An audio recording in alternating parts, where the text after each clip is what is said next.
안녕하십니까. 직업상담사 1급 실기 기출 보건 예상 문제 풀이 들어가도록 하겠습니다. 이번 시간이 이제 첫 번째 시간인데 제가 이제 실기에 대한 대비 오리엔테이션을 해드렸습니다. 그 30분 정도 되는 강의인데 그 내용을 꼭 들어주시면 전반적인 학습의 방향을 어떻게 해야 되는지를 아실 수 있거든요. 그래서 조금 빠른 속도로 듣더라도 여러분들이 꼭 봐주시길 바랍니다. 이번 시간은 여러분 교재 챕터 2입니다. 노동시장 분석과 채용박람회 기획안 작성에 해당되는 것인데요. 제가 이제 OT에도 말씀드렸다시피 노동시장 분석은 노동 수요 분석과 노동 공급 분석 또는 노동 공급 분석과 수요 분석이 이루어지고 그 다음에 거기에 따라서 채용박람회 기획안이 나와야 된다. 연결이 돼야 된다라고 말씀을 드렸어요. 뭐 생뚱맞게 채용박람회 기획안이 나오면 안 됩니다. 노동시장 분석에 기반해서 만들어내는 것이 필요하다라는 것을 좀 첫 번째 말씀드리고요. 여기 안에 보시면 중장년에 대한 채용 박람회와 청년에 대한 채용 박람회, 그 다음에 관광산업 분야의 채용 박람회, 그 다음 뒤에 부록에는 청년 대학교에서 진행한 청년 자바라 페스티벌 기획 박람회, 박람회의 기획안 그것도 넣어드렸거든요. 그래서 이런 부분들을 잘 공부하시면 전반적으로 공부하시면 제가 OT에서 말씀드렸던 행사의 개요 거기 안에 목적이 들어가고 그 다음 세부 추진 계획 거기 안에 업무 분장이라든지 그 다음에 예산도 들어갈 것이고요. 그 다음에 사전 조치 이 사전 조치는 사전 준비라고 하죠. 사전 준비는 이제 우리가 보통 홍보 계획 이런 것들이 들어갑니다. 그 다음에 행사에 대한 진행 과정. 그래서 하루짜리든 이틀짜리든 일정표가 나올 거 아니에요. 그 일정표를 만든다라고 생각하시면 됩니다. 마지막에 사후관리, 사후조치가 됩니다. 자, 이러한 틀, 5가지 틀인데요. 일반적으로 이 5가지 틀로 여러분들이 쭉 작성을 잘 하시려면 이 교재 안에 있는 내용들을 전반적으로 잘 봐주셔야 됩니다. 그걸 봐서 여러분들의 시각으로 전부 벤치마킹 한다 하잖아요. 벤치마킹해서 여러분들의 시각으로 중장년의 채용박람회 하나하고 청년의 채용박람회 하나 이 두 가지를 한번 연습해 보세요. 연습해 보시면 여러분들이 실전에 가서 정말 빠른 속도로 잘 하실 수 있을 거라 생각이 됩니다. 이 교재 안에는 여러분들이 좀 공부할 때 도움이 될 수 있는 자료들을 좀 넣어드리려고 노력을 했어요.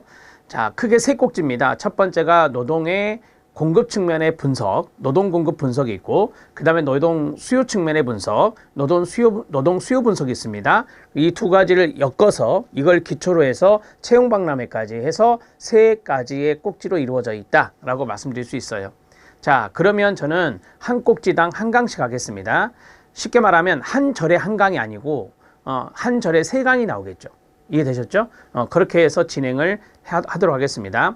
만약에 예제가 나왔다. 그러면 그 예제 같은 경우는 뭐 한 강 정도에 할 수 있겠죠. 그래서 제1절 유형 1, 뭐 2절 유형 2, 뭐 이런 식으로 나오잖아요. 그러면 유형에 해당되는 것들은 노동 공급 분석, 수요 분석, 그 다음에 채용 박람회가 있을 건데 그것을 이제 짧더라도 한 강씩 진행해서 하도록 하겠습니다. 자, 먼저 보겠습니다. 2022년 중장년 일자리 박람회 기획안인데 첫 번째 도표는 이겁니다. 노동 공급 측면의 분석이 되고 그 다음에 두 번째 측면은 이거죠. 노동 수요 측면의 분석이다. 이렇게 말할 수 있습니다. 그래서 이번 시간에는 여기 1절에 있는 1번 노동 공급 측면의 노동 공급 분석만 해보도록 하겠습니다. 자, 첫 번째는 공식을 꼭 외우셔야 됩니다.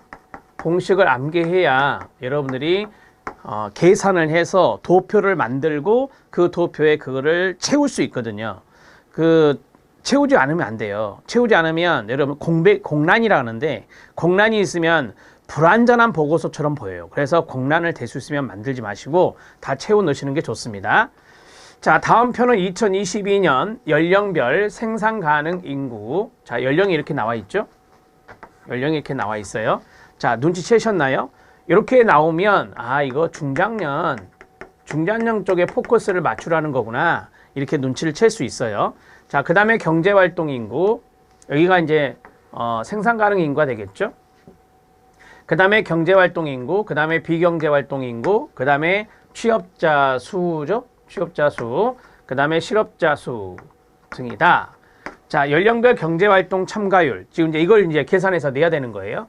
자, 경제활동 참가율, 그 다음에 실업률, 그 다음에 취업률, 그 다음에 고용률 이렇게 해서 각각을 구하고 노동 공급 측면에서의 노동 시장을 분석하시오라고 했습니다. 아, 노동 공급 분석이구나. 이렇게 정리할 수 있습니다. 자, 그러면 이제 단위가 1000명이잖아요. 1000명. 자, 이거 어떻게 읽죠? 3,654만 명. 그 다음에 2,525만 8천 명. 2,419만 명. 그 다음에 이건 어떻게 해요? 106만 8천 명. 그 다음에 1,128만 명. 이런 식으로 합니다. 읽습니다.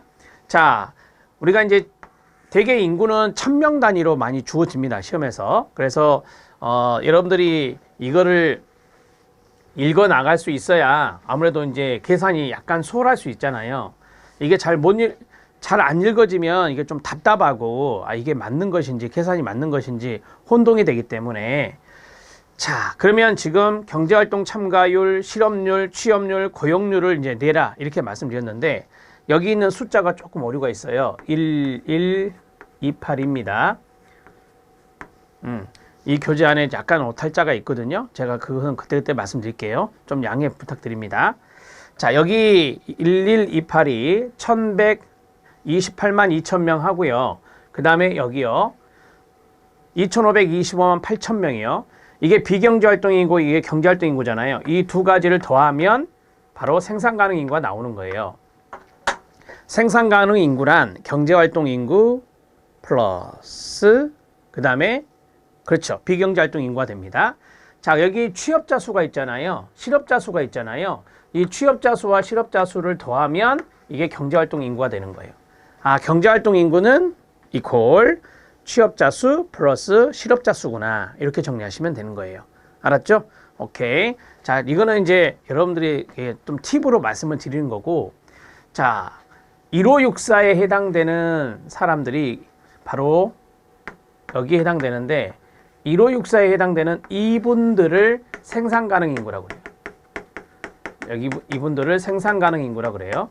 아, 생산가능인구란 15세 이상 64세 이하의 경제활동인구와 비경제활동인구의 합, 이걸 말하는 거구나. 이렇게 생각하시면 되겠습니다. 여기는 이제 연령별로 이제 따로 나누어 놓은 거니까. 자, 그 다음 시트를 보겠습니다. 이건 이제 그 다음 시간에 하는 거예요. 노동 수요 분석은. 자, 여러분 이게 모범 답안이 이제 들어가는 거예요. 모범 답안이 들어가는데, 계산식은 아래와 같다라고 했어요. 자, 봐보세요. 계산식을 이렇게 했잖아요. 자, 그 다음에 도표가 들어가요. 이 도표가 들어가요. 여러분들이 정말 현장에서 답안을 작성할 때 이 도표가 가장 중요합니다. 제가 OT 때 말씀드렸잖아요. 도표로 작성해서 제시하라고요. 도표로 작성해서 제시하라고요. 그래야 이제 그 채점하는 분들의 가독성이 높아져요. 가독성이. 그런데 여기 안에 있는 것을 채우는 것이 이제 일이잖아요. 그렇죠? 그래서 이걸 채우려면은 앞에 있는 이 공식을 외우셔야 합니다. 이 공식이 주어지면 좋겠는데 주어지지 않거든요. 자, 경제활동 참가율 내라고 했잖아요. 그 다음에 실업률 내라고 했잖아요. 취업률 내라고 했잖아요. 그 다음에 고용률 내라고 했잖아요. 이렇게. 자, 경제활동 참가율은 같이 읽으세요. 시작. 생산가능 인구분의 경제활동 인구 곱하기 100.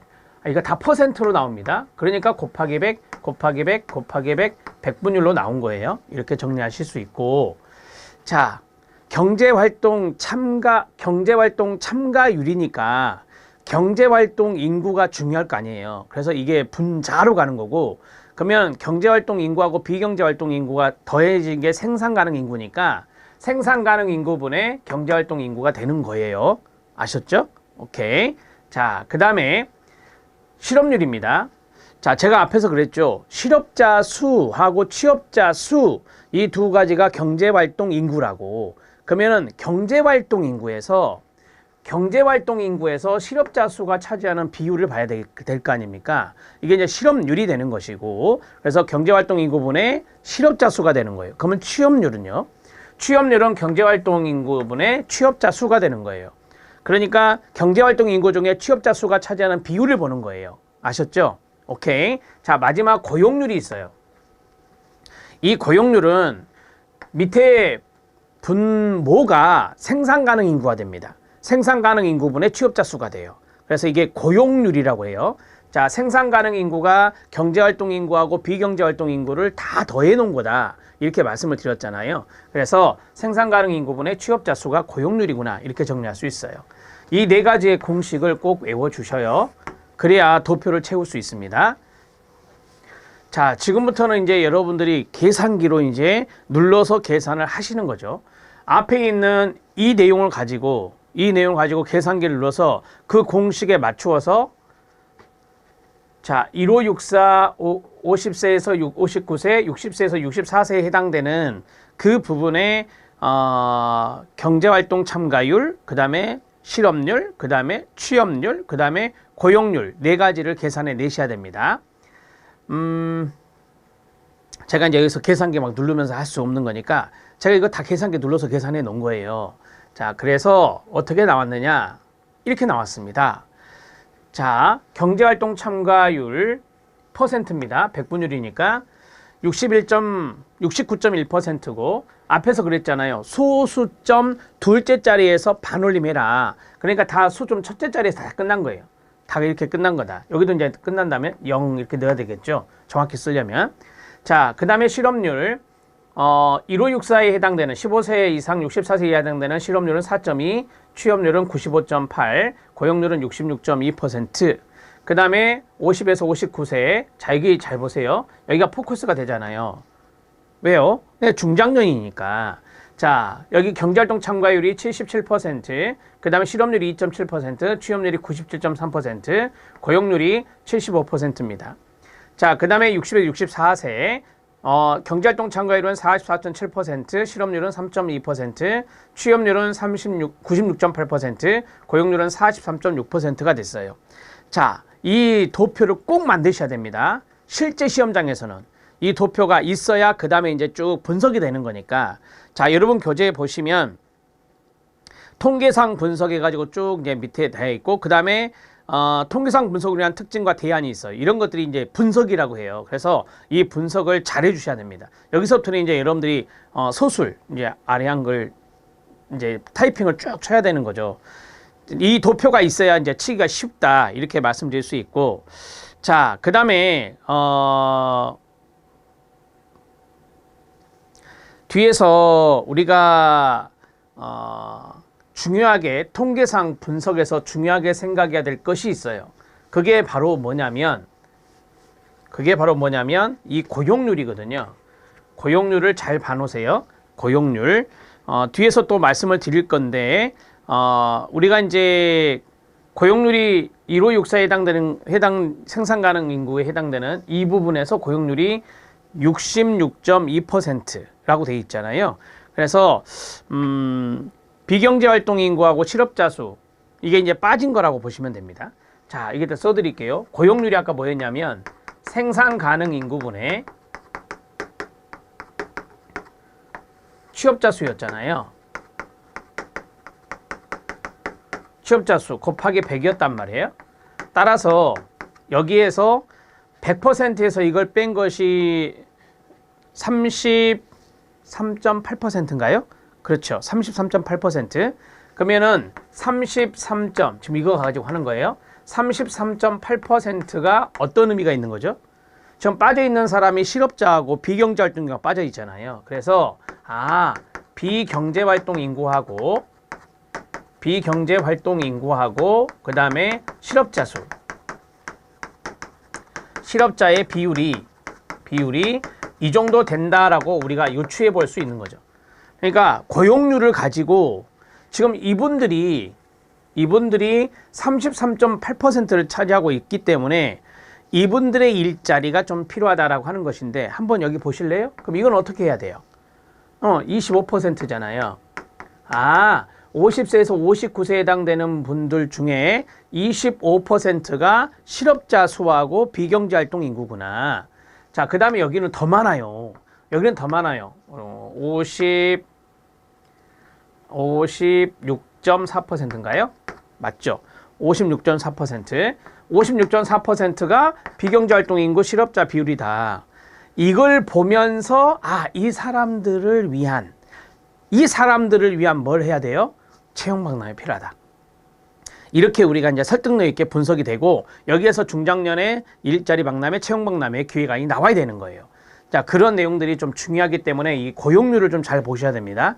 여기 위에 있는 것은 그닥 중요한 건 아니에요. 그래서 우리가 이제 고용률을 보면서 비경제활동 인구하고 실업자 비율, 이런 분들이 채용박람회 나오는 거 아니겠습니까? 이런 분들이 채용박람회 나오는 거잖아요. 자, 먼저 팁으로 좀 말씀드렸고, 이걸 말씀드려야 뒤에서 이해하기가 좋으니까. 자, 이제 공식도 머릿속에 어느 정도 인지하셨죠? 오케이. 자, 그리고 이 도표 안에 한번 여러분들 직접 한번 계산해 보셔야 돼요. 제가 또 잘못 계산을 할 수도 있는데, 제가 이렇게 꾹꾹 눌러가면서 계산한 거니까 여러분들이 한번 계산해 보시고, 자, 통계상 분석을 하겠습니다. 좀 편하게 보세요. 편하게. 생산 가능 인구는 일반적으로 15세 이상 64세 이하의 인구, 경제활동 인구와 비경제활동 인구로, 앞에서 말씀드렸잖아요. 생산 가능 인구 중 경제활동 인구, 즉 취업자와 실업자의 비율은 이겁니다. 경제활동 참가율인데 69.1%였으며, 자, 앞에 잠깐 볼래요? 맞죠? 오케이. 이거를 통계상 분석을 푸는 거예요, 지금. 그래서 제가 편하게 보시라고요. 이 도표를 만드는 게 가장 중요한 거예요, 여러분. 그래야 이게 해석이 되잖아요. 자, 그 다음에 끊고, 경제활동 인구 중에 취업자 수의 비율이 취업률이라고 그랬잖아요. 이건 지금 공식을 풀고 있는 거예요, 지금. 취업률은 95.8%로 나타났다. 생산 가능 인구 중 취업자 수의 비율인 고용률이요. 제가 이 대목에 좀 중점을 둬라라고 말씀을 드렸잖아요. 자, 생산 가능 인구 중 취업자 수의 비율인 고용률은 66.2%로 비경제활동 인구와 실업자의 비율이 33.8%임을 유추할 수 있다라고 했어요. 저희 앞에서 말씀드린 거예요. 자, 그 다음에 중장년, 여기가 포인트죠. 중장년에 해당되는 50에서 59세 인구의 결과를 보면 50에서 59세의 생산 가능 인구 중에 경제활동 인구, 취업자, 실업자의 비율인 경제활동 참가율은 77%. 잠깐 앞에 볼까요? 자, 77% 여기 있죠. 제 손가락 보시면 됩니다.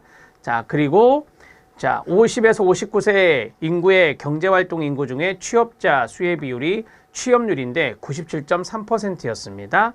제가 여기에 포인트 줬잖아요. 이 대목을 잘 보셔야 돼요.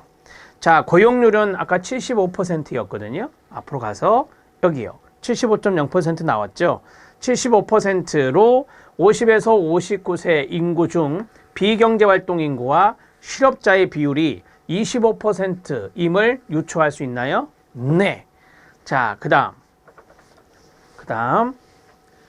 자, 또한 60에서 64세 인구의 결과에서는 60에서 64세 경제활동 참가율은 44.7%로 50에서 59세 인구의 77.0%보다 훨씬 더 낮게 나타났죠.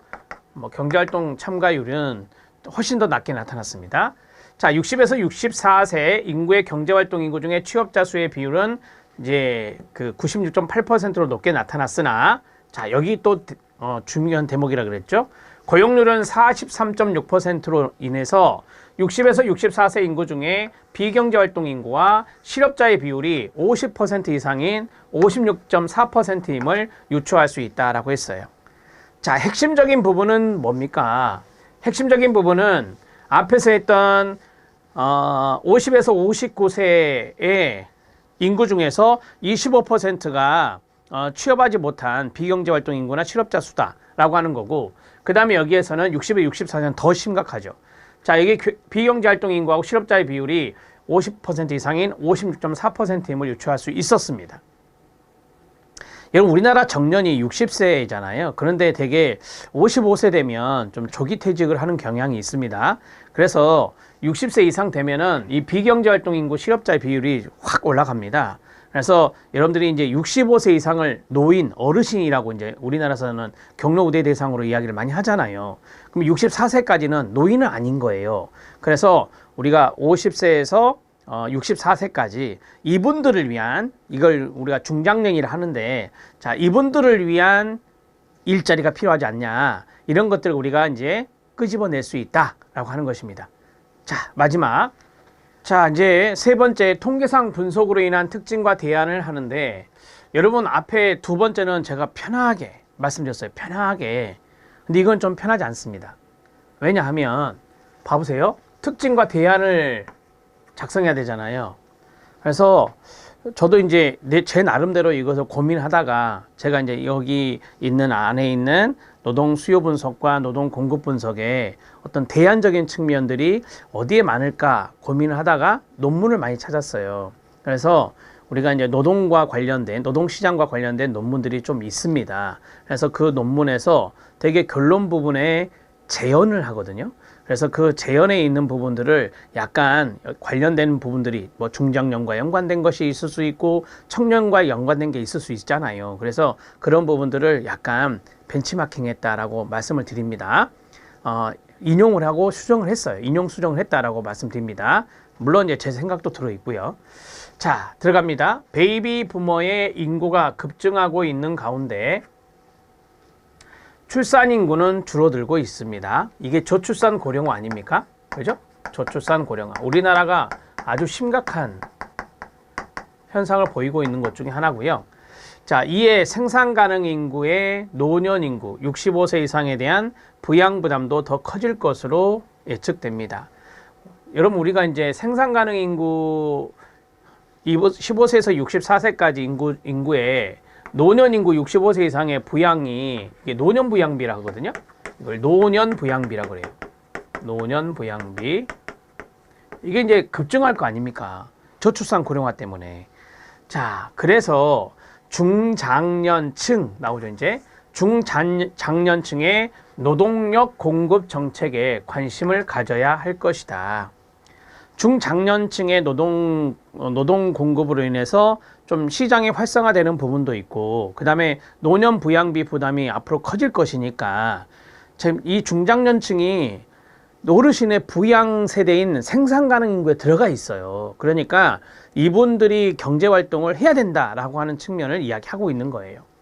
자, 통계에서 알 수 있듯이 50에서 59세 인구 중에 비경제 활동 인구와 실업자 비율이 25%였고요.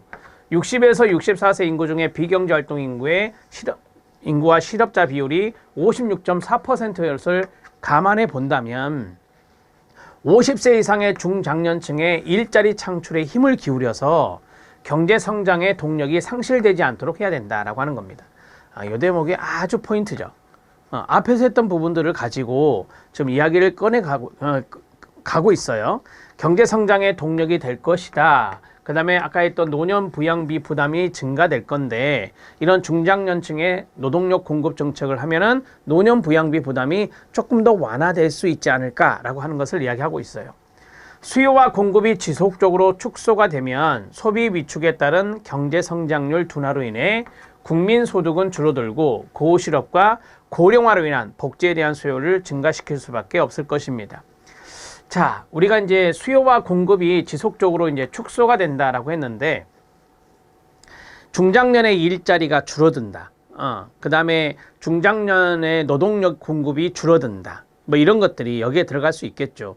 그러면 소비 위축에 따른 이제 경제 성장률 둔화, 이런 것들이 나타나게 될 것이고, 그 다음에 국민 소득도 줄어들 것이고, 고실업이나 고령화로 인한 복지 수요에 대한 수요가 증가될 수밖에 없다. 이런 이야기를 하고 있습니다. 자, 우리가 여기에서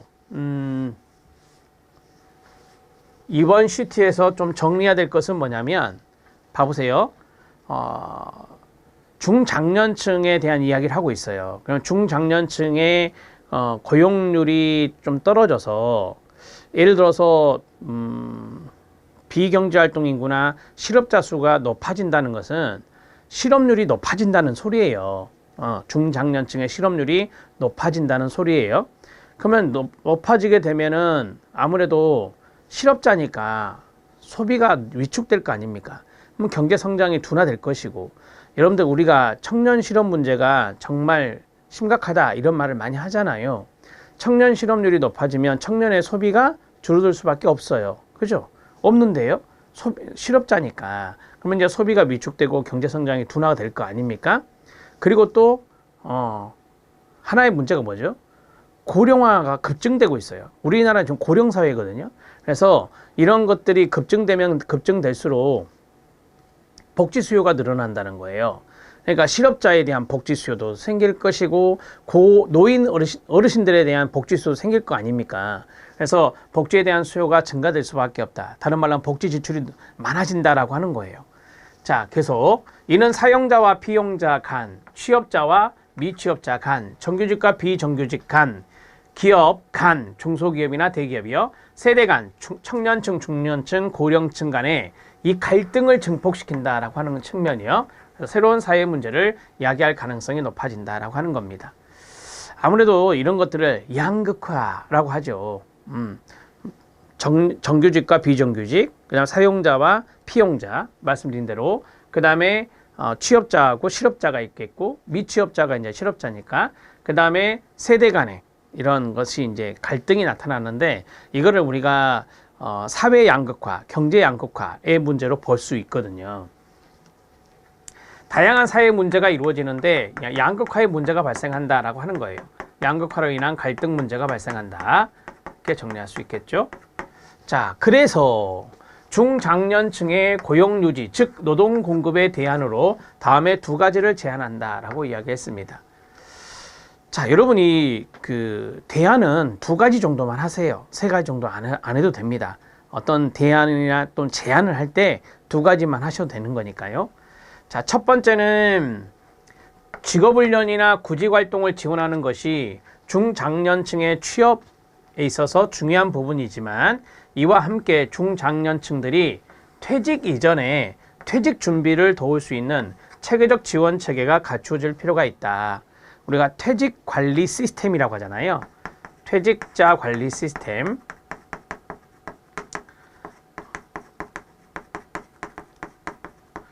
자, 퇴직자 관리 시스템은 아무래도 이제 우리가 퇴직하기 전에 했던 일들을 퇴직하고 나서 연계시켜서 해주는 것이 가장 좋거든요. 왜? 했던 일이잖아요. 그리고 흥미도 있으실 거고. 근데 이제 퇴직자 관리 시스템이 잘 안 돼 있으면, 이게 이제 사전에 돼 있어야 되는데, 이게 이제 사전에 잘 구축이 돼 있어야 되는데, 이게 구축되지 않으면 이게 좀 퇴직한 분들이 일자리를 찾는데도 어려움도 있을 것이고, 그런 것도 있을 겁니다. 자, 여기서 포인트는 두 가지예요. 그렇죠. 자, 직업훈련에 대한 지원과 구직활동에 대한 지원, 우리가 일반적으로 생각할 수 있는 거잖아요. 그런데 저는 이제 이걸 이야기한 거예요. 퇴직 이전에 퇴직 준비를 도울 수 있는 체계적인 지원 체계가 필요하다. 예를 들어서 퇴직자 관리 시스템을 잘 구축해서 이분들이 보통 생애주기형 일자리라고 하거든요. 그래서 중장년 퇴직하기 전에 했던 일들을 퇴직하고 나서도 좀 연계해서 잘할 수 있도록 그런 체계적인 지원책이 미리 마련됐으면 좋겠다라고 하는 것을 이야기하고 있는 것입니다. 최근 소상공인협회 조사에 따르면 이런 통계들이 있잖아요. 이런 통계들을 넣어주면 채점자가 공부 많이 하셨다, 준비 많이 하셨네. 대개 이런 것들은 제안에 들어가는 거죠. 제안에 들어가는 건데, 회사원 10명 중에 7명, 73.7% 정도가 자, 경력관리 프로그램을 회사가 운영해 주길 원한다. 그러니까 소상공인협회 조사에 따르면은 회사원 중, 지금 회사원을 대상으로 조사했더니 자, 약 70% 정도 되는 이분들이 경력관리 프로그램을 회사가 운영해 주길 원한다라고 하는 겁니다. 대부분의 퇴직을 앞둔 중장년 근로자는 심리적인 불안이 48%, 전직의 어려움이 32%인데 이걸 겪고 있기 때문에 경력관리 프로그램을 회사가 좀 운영해 줬으면 좋겠다라고 하는 거예요. 자, 이해되신가요? 오케이. 자, 경력관리라고 하는 것이 회사에서 좀 이렇게 잘 되고 있는 것도 있죠. 특히 이제 기업이 좀 크면 규모가 크면 클수록 이런 게 좀 잘 되죠. 체계적으로 잘 이루어져 있다라고 볼 수 있는데요. 실제 일본이나 미국, 독일과 같이 고령화 사회를 미리 경험한 선진국에서는 일정 규모 이상의 기업의 경우 퇴직자의 퇴직을 지원할 수 있는 경력관리 프로그램 제공을 권고하고 있습니다. 자, 이러한 프로그램을 통한 재취업의 실적 또한 효과적이다 이렇게 이야기하고 있죠.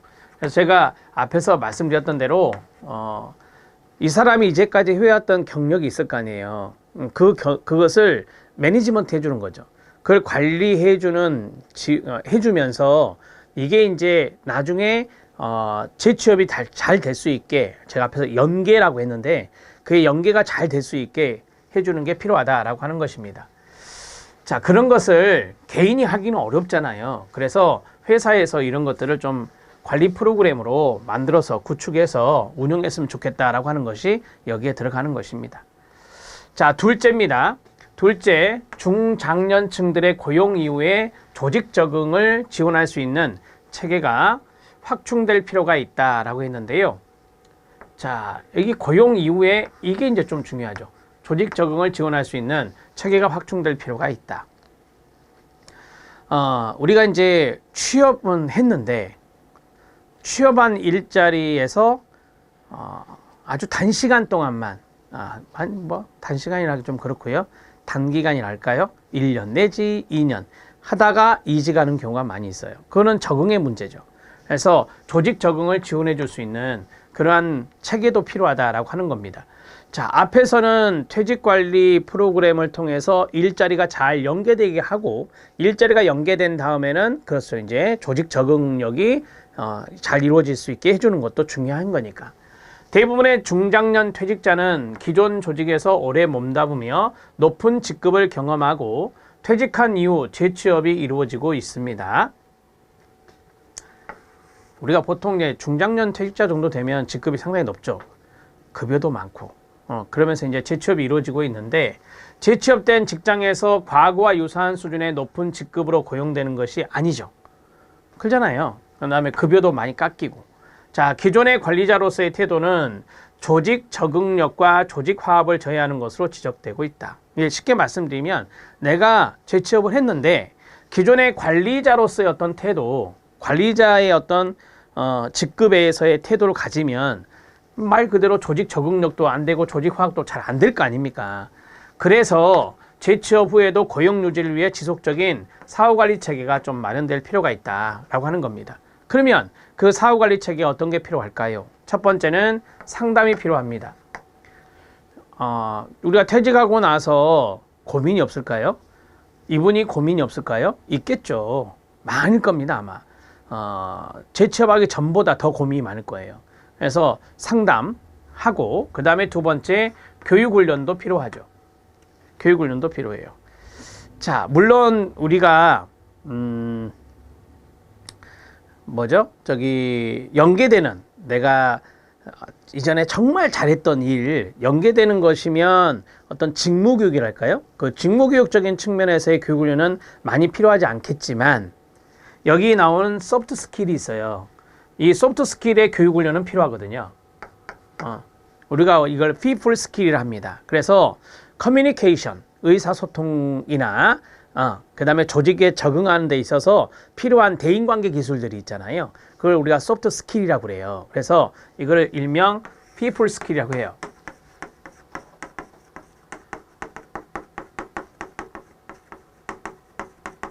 대인관계 기술과 연관된 것들이거든요. 대인관계 하면서 우리가 기본적으로 커뮤니케이션을 하고 화합하는, 적응하는 대인관계를 잘 맺는 것이 필요하잖아요. 이런 것들에 대한 교육훈련이 필요하다라고 하는 것을 이야기하고 있어요. 자, 모두 제공할 필요가 있으며 특히 교육훈련을 위해서는 의사소통 나오네요. 의사소통, 커뮤니케이션, 조직 적응력을 높일 수 있는 소프트 스킬 위주의 교육이 제공될 필요성이 있다. 동의하십니까? 네, 동의하셔야 합니다. 동의하셔야 됩니다. 중장년층의 노동 공급 측면의 분석을 해봤는데 여러분들이 이제 좀 느낌을 좀 갖고 계시죠? 이런 식으로 하는 거예요. 노동 공급 측면의 분석을 계산식을 활용해서 도표를 작성하고 그 도표를 보면서 첫 번째는 통계상 분석을 마음 편하게 하시고, 그 다음에 두 번째로는 더 중요한 게 이거, 통계상 분석으로 인한 특징이 있다. 그 특징을 잡아내야 돼요. 그리고 여러분들이 이러한 대안들을 좀 잘 제시해야 되는데, 이게 약간 학문적인 거잖아요. 학문적인 거예요. 그래서 여기저기에 있는 통계 수치, 그래서 제가 향후 10년간의 노동 수요나 노동 공급의 측면을 분석해 놓은 자료도 이 중간에 넣어드렸어요. 그런 것들이 통계 자료가 많이 있거든요. 그래서 그런 것들 좀 활용해서 여러분들이 넣었으면 좋겠습니다. 그 숫자를 다 외울 필요는 없고, 당연히 내가 이거 대안으로 제시할 건데 이게 좀 필요해, 이거 써야 되겠다, 이런 식으로 이제 여러분들이 형광펜을 밑으로 쫙 그어놓고 그것을 이제 쓰시면 되는 겁니다. 저는 이제 앞에 보시면 요걸 쓴 거죠. 요거. 소상공인협회 조사에 따르면 회사 10명 중에 7명이 경력관리 프로그램을 좀 해줬으면 좋겠다, 운영해줬으면 좋겠다, 이런 데이터가 있었단 말이에요. 그래서 이런 데이터의 내용을 넣으면서 그것에 대한 중요성, 또 해외 사례도 있잖아요. 해외 사례, 일본이나 미국이나 독일, 이런 나라들도 고령화 사회 이미 경험했잖아요. 우리나라는 이제 고령사회고, 자, 일정한 규모의 기업의 경우는 경력관리 프로그램이 좀 필요하다라고 하는 것들을 권고했다고 돼 있어요. 우리도 아까 제가 썼던 퇴직자 관리 시스템, 이런 거 구축해서 이런 것들을 하면은 상당히 재취업에 도움이 되겠죠.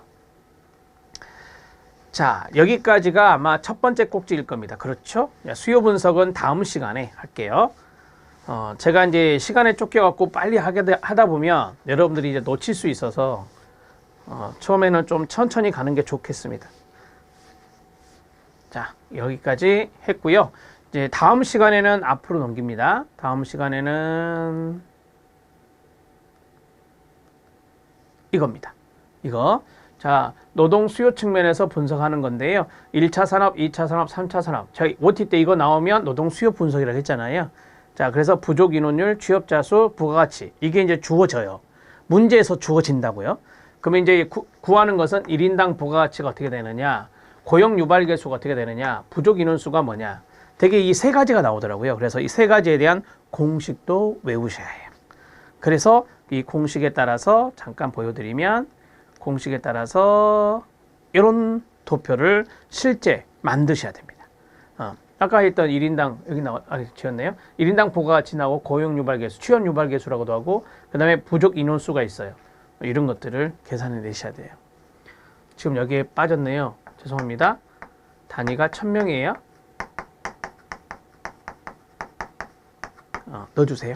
여기 명이 있잖아요. 여기 인원수가 있기 때문에, 자, 이렇게 단위 1000명으로 정리하시면 됩니다.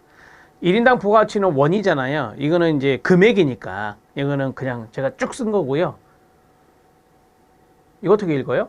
694만 4,444원. 이렇게 읽으시면 되죠. 그죠? 오케이. 여기는 인원수니까 단위가 1000명입니다. 자, 정리가 됐죠, 여러분? 제가 중간중간에 좀 이렇게 오탈자가 있는 것은 꼭 찍어 드리겠습니다. 그것 좀 양해해 주시고요. 다음 시간에는 노동 수요 측면의 분석, 1절에 노동 수요 측면의 분석을 해보도록 하겠습니다. 열심히 하십시오. 어렵게 생각하지 마세요. 하실 수 있습니다. 수고했습니다.